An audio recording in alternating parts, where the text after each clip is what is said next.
नमस्कार भक्तों, आपका स्वागत है धार्मिक यादें चैनल पर।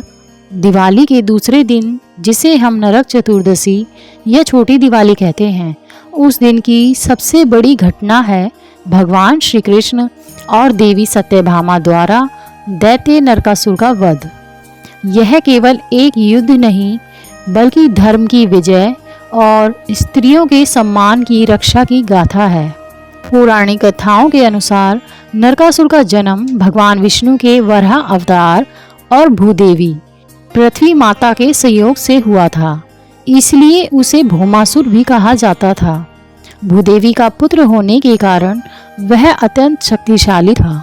शक्ति के अहंकार में आकर नरकासुर ने ब्रह्मा जी की घोर तपस्या की और यह वरदान प्राप्त कर लिया कि उसे कोई देव, दानव या मनुष्य नहीं मार सकता। उसने चतुराई से केवल एक शर्त रखवाई कि उसका वध केवल उसकी मां के हाथों ही हो सकता है। वरदान पाते ही नरकासुर क्रूर हो गया और उसने अपनी नगरी प्रागज्योतिषपुर से तीनों लोकों में आतंक फैलाना शुरू कर दिया। उसने स्वर्ग पर हमला किया, देवराज इंद्र को पराजित किया और उनकी माता अदिति के बहुमूल्य कुंडल और वरुण का छत्र छीन लिया।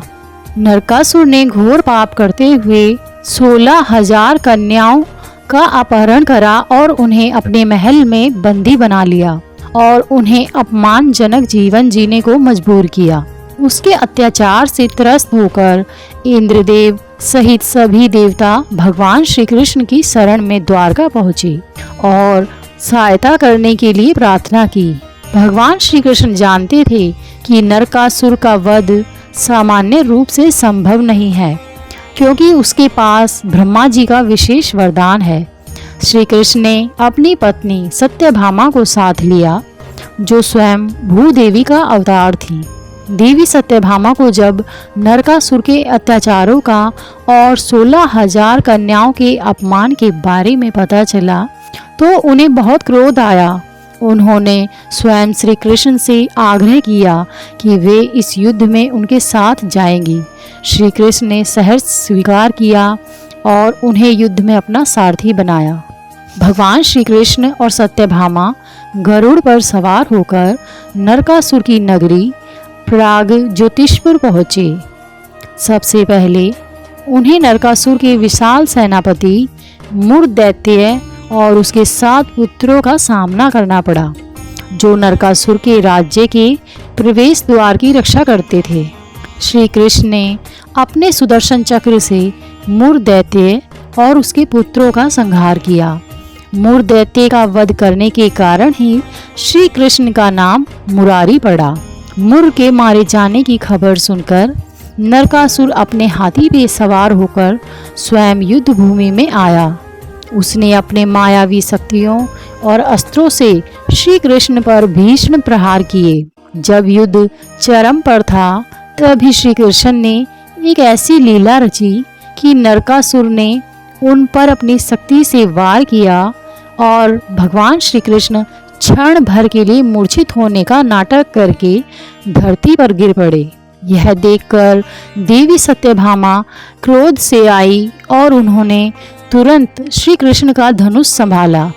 अपने पुत्र के अत्याचार और अहंकार से दुखी होकर भूदेवी के अवतार सत्यभामा ने स्वयं युद्ध की बागडोर संभाली।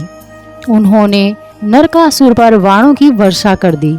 अंत में एक तेज बाण से नरकासुर का मस्तक उसके धड़ से अलग कर दिया।